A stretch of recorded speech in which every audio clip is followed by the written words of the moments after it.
ایک دفعہ آپ رضی اللہ تعالیٰ عنہ دربار کا وقت ختم ہونے کے بعد گھر آئے اور کسی کام میں لگ گئے۔ اتنے میں ایک شخص آیا اور کہنے لگا کہ امیر المومنین، آپ فلاں شخص سے میرا حق دلوا دیجئے۔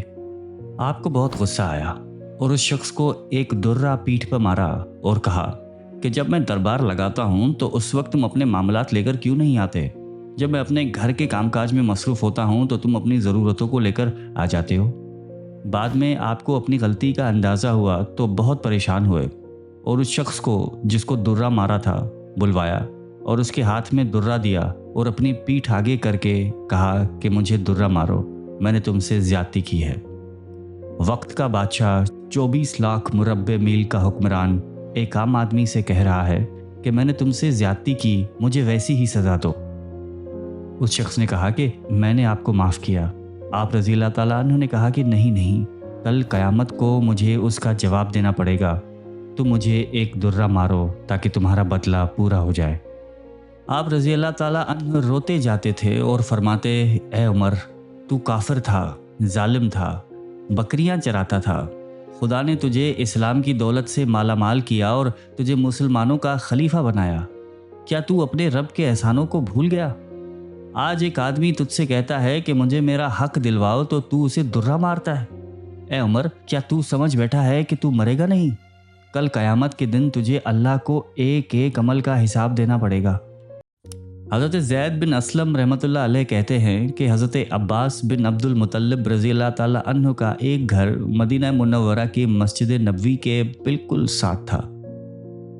حضرت عمر رضی اللہ تعالیٰ عنہ نے اسے مسجد میں شامل کرنا چاہا تو حضرت عباس رضی اللہ تعالیٰ عنہ سے فرمایا کہ آپ یہ گھر میرے ہاتھ بیچ دیں۔ حضرت عباس رضی اللہ تعالیٰ عنہ نے انکار کر دیا۔ حضرت عمر نے کہا کہ آپ یہ گھر مجھے ہدیہ ہی کر دیں۔ وہ یہ بھی نہ مانے۔ پھر حضرت عمر رضی اللہ تعالیٰ عنہ نے کہا کہ آپ خود ہی یہ گھر مسجد میں شامل کر لیں۔ انہوں نے اس سے بھی انکار کر دیا۔ حضرت عمر رضی اللہ تعالیٰ عنہ نے کہا کہ آپ کو ان 3 کاموں میں سے کوئی ایک کام تو کرنا ہی پڑے گا، لیکن حضرت عباس پھر بھی تیار نہ ہوئے۔ حضرت عمر رضی اللہ تعالیٰ عنہ نے کہا کہ اچھا، پھر کسی کو آپ ثالث مقرر کر دیں جو ہمارا فیصلہ کر دے۔ انہوں نے حضرت ابی بن کعب رضی اللہ تعالیٰ عنہ کو مقرر کیا۔ یہ دونوں حضرات اپنا مقدمہ ان کے پاس لے گئے۔ حضرت ابی بن کعب رضی اللہ تعالیٰ عنہ نے حضرت عمر سے کہا کہ میرا فیصلہ یہ ہے کہ آپ ان کی مرضی کے بغیر ان سے یہ گھر نہیں لے سکتے۔ حضرت عمر نے پوچھا کہ آپ کو یہ فیصلہ اللہ کی کتاب یعنی قرآن میں ملا ہے یا آپ علیہ السلام کی حدیث میں؟ انہوں نے کہا کہ آپ علیہ السلام کی حدیث میں۔ حضرت عمر نے پوچھا کہ وہ کیا حدیث ہے؟ حضرت ابی کعب رضی اللہ تعالیٰ عنہ نے کہا کہ میں نے آپ علیہ السلام کو یہ فرماتے سنا ہے کہ حضرت سلیمان بن داؤد علیہ السلام نے جب بیت المقدس کی تعمیر شروع کی تو جب بھی وہ کوئی دیوار بناتے تو صبح کو وہ گری ہوئی ہوتی۔ آخر اللہ تعالیٰ نے ان کی طرف یہ وحی بھیجی کہ اگر آپ کسی کی زمین میں بنانا چاہتے ہیں تو پہلے اسے راضی کر لیں۔ یہ سن کر حضرت عمر رضی اللہ تعالیٰ عنہ نے حضرت عباس رضی اللہ تعالیٰ عنہ کو چھوڑ دیا۔ بعد میں حضرت عباس نے اپنی خوشی سے اس گھر کو مسجد میں شامل کر لیا تھا۔ ایک مرتبہ آپ کے پاس ایک ازدواجی جھگڑا پیش کیا گیا۔ ایک عورت نے اپنے خاوند سے سرکشی کا معاملہ کیا۔ وہ اپنے خاوند کے ساتھ جانے کے لیے آمادہ نہیں تھی اور علیحدگی کا مطالبہ کر رہی تھی۔ آپ نے حکم دیا کہ عورت کو کسی ویران گھر میں بند کر دیا جائے۔ اگلی صبح آپ نے اسے بلاوا بھیجا اور پوچھا کہ تم نے رات کیسی گزاری؟ اس نے جواب دیا کہ جب سے میں اس شخص کے گھر گئی ہوں آج پہلی رات ہے جو میں نے راحت اور سکون سے بسر کی ہے۔ یہ سن کر آپ نے مرد کو حکم دیا کہ اس عورت کو طلاق دے دے، اگرچہ اس کے بدلے میں عورت کان کی ایک بالی ہی پیش کرے۔ حضرت عمر رضی اللہ تعالیٰ عنہ نے معمولی سی تفتیش اور سوال و جواب سے حقیقت پا لی تھی۔ آپ نے محسوس کیا کہ اتنی شدید نفرت کے ساتھ میاں بیوی کا اکٹھے رہنا اخلاقی، دینی، سماجی اور معاشرتی کسی بھی لحاظ سے مناسب نہیں تھا۔ دین اسلام نے طلاق کو ناپسندیدہ عمل قرار دیا ہے، مگر جہاں میاں بیوی کا نباہ کسی صورت نہ ہو سکے وہاں آخری چارہ کار کے طور پر علیحدگی کا فیصلہ کر دیا جاتا ہے۔ آپ مسجد میں آتے تھے تو ہر جانب نظر ڈالتے تھے، نمازیوں کو بھی دیکھتے اور مسجد کی صفائی پر بھی توجہ فرماتے تھے۔ مسجد میں نماز ادا کرتے اور لوگوں کی تربیت کا اہتمام کرتے تھے۔ ایک دن مسجد میں تشریف فرما تھے کہ حجاج بن ایمن رضی اللہ تعالیٰ عنہ آئے۔ حضرت عمر رضی اللہ تعالیٰ عنہ نے حجاج کو نماز پڑھتے دیکھا اور نماز کے بعد فرمایا کہ اپنی نماز لوٹاؤ۔ پھر انہیں نماز پڑھنے کا صحیح طریقہ سمجھایا کہ نماز دین کا ستون ہے، اگر اسے درست نہ کیا جائے تو دین کی عمارت کیسے ٹھیک اور مضبوط ہوگی۔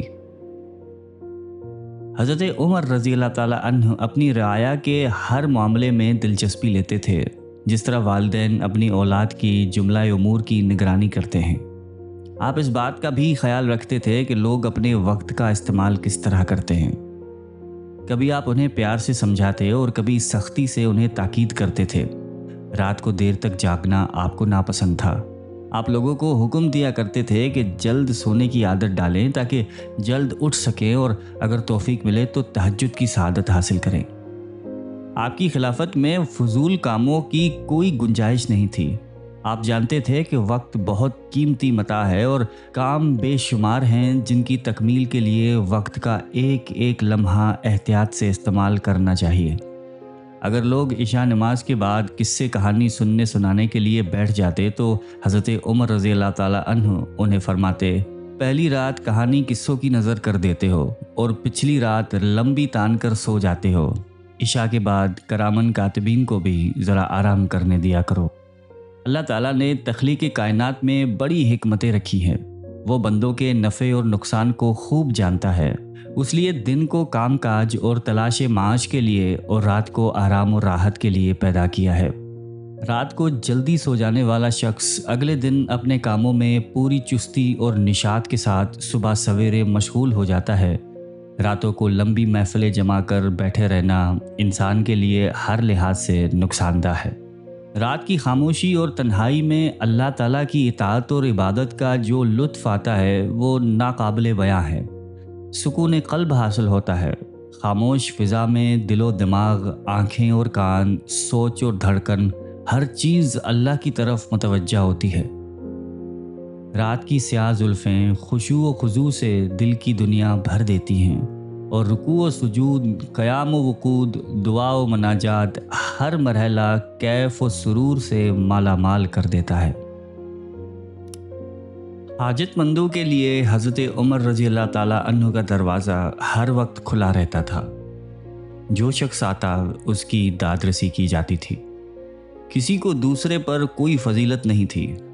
ایک اصول تھا کہ جس سے ہر خاص و عام واقف تھا، وہ یہ کہ جو زیادہ نیک اور متقی تھا وہی زیادہ معزز و محترم تھا۔ جس کے اعمال خیر اور جہاد اسلامی میں زیادہ خدمات سر انجام دی تھیں وہی دوسروں پر فوقیت رکھتا تھا۔ اس کے علاوہ کوئی دوسرا معیار نہیں تھا جس سے لوگوں کا مرتبہ متعین کیا جاتا۔ جب حق داروں کو ان کا حق نہ ملے اور صاحب استحقاق کے مقابلے میں با اثر لوگوں کو ترجیح دی جانے لگے تو فساد پھیل جانا فطری امر ہے۔ حکمران اگر یہ اصول پیش نظر رکھیں کہ جس شخص نے امت کے لیے زیادہ قابل قدر خدمات سر انجام دی ہیں اسی کی عزت افزائی اور قدر کی جائے تو اس سے بہت صحت مند رجحان پروان چڑھتا ہے۔ لوگ بھلائی اور خیر کے کاموں میں ایک دوسرے سے آگے بڑھنے کی کوشش کرتے ہیں اور نیکیاں برائیوں پر غالب آ جاتی ہیں۔ جرید بن حازم سے مروی ہے کہ کچھ لوگ امیر المومنین عمر بن خطاب رضی اللہ تعالیٰ عنہ کے دروازے پر آئے۔ ان میں اصحاب بدر بھی تھے اور شیوخ قریش بھی۔ ان لوگوں نے اندر آنے کی اجازت مانگی۔ اصحاب بدر میں سے حضرت صہیب، حضرت خباب، حضرت عمار اور حضرت بلال کو اندر آنے کی اجازت مل گئی، جبکہ ابو سفیان، حارث بن ہشام اور سہیل بن عمرو کو باہر انتظار کرنا پڑا۔ یہ سب بزرگ فتح مکہ کے بعد مسلمان ہوئے تھے۔ اس صورتحال کو دیکھ کر ابو سفیان نے کہا کہ آج کے دن سے زیادہ میں نے اپنی بے قدری کبھی نہیں دیکھی تھی۔